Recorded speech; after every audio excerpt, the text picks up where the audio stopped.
Okay, so why don't we start with the review lesson and we'll look at the balance of payments. Right? We've talked about the balance of payments in class. Pretty much the balance of payments is looking at all the goods and services that we sell overseas and that we buy from overseas. And then we take the assets like stocks and bonds and things like that that go out of the country and then things that come into the country. Okay, and we will look at the breakdown of each one of the categories.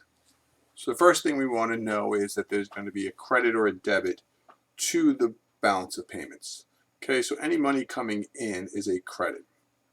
So when we export anything, whether it's goods, services, or financial assets, that is a credit to our balance of payments. Okay, one way to remember that is if the money is coming in, then it's a credit coming in, and credit both start with a C. When we buy foreign assets, when we buy foreign goods, that is a debit on our balance of payments. Okay, all transactions cause a credit and a debit. So if I buy a pizza from a place in Italy and have it delivered, right, that is a debit to the United States transfer of balance of payments, and it is a credit to Italy's balance of payments. So every time you have a transaction, there's a credit and debit in each country. Okay, the balance of payment is comprised of two major accounts. Kind of like this, but I gotta know no one yells anything back at me when I make a mistake.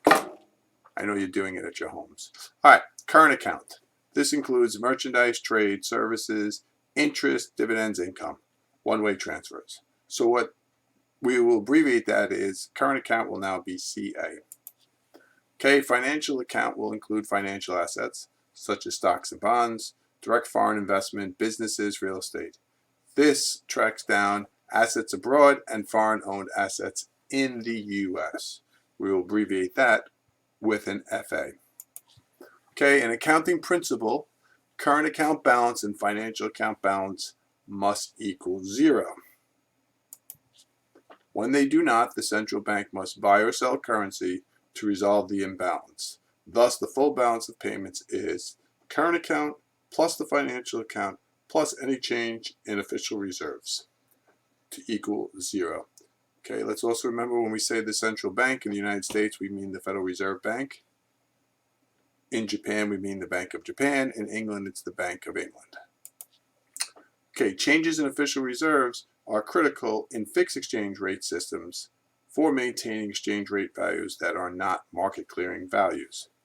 We focus mostly on flexible exchange rates, so it's not as critical, okay, but it is important to understand how that works. A current account deficit must be offset by a financial account surplus. Therefore, increasing current account deficits mean that capital inflows increase. So if we are buying goods from Japan, then we will have a deficit in the current account, which means we need the Japanese to buy financial assets to give us a surplus in financial account. Okay, so we need CA is less than 0, right? So we're importing goods. Then we need the financial accounts to be greater than 0, so we need them to buy, you could say, our stocks, our bonds, right? Real estate, things like that. Okay, when the opposite happens and the current account is surplus, then the financial account must be in a deficit. Okay, so in this case, we are exporting more than we are importing. So let's use an example of Japan. So we're selling more goods to Japan, then we're going to have to buy Japan's financial assets to offset that. All right, all balance of payment transactions impact the foreign currency markets. We will look at that later in the week and we'll do some exchange rates and graphs. Okay, when you buy foreign goods or assets, you must have foreign currency to complete the exchange. Financial account transfers may impact the loanable fund markets of the participants. These capital inflows include direct investment, purchases of stocks and bonds, and central bank purchases of assets. Capital inflows, so if Japan is buying our financial assets, they are lending us money, then they are saving, right? So that's a supply of loanable funds will increase. If we are buying Japanese bonds and stocks, then that will be money leaving and the supply of loanable funds will decrease. Both of these will affect the real interest rate. Okay, now this is what the balance of payment looks like. I will be making a sheet like this and attaching it to Google Classroom and giving you some examples to practice with.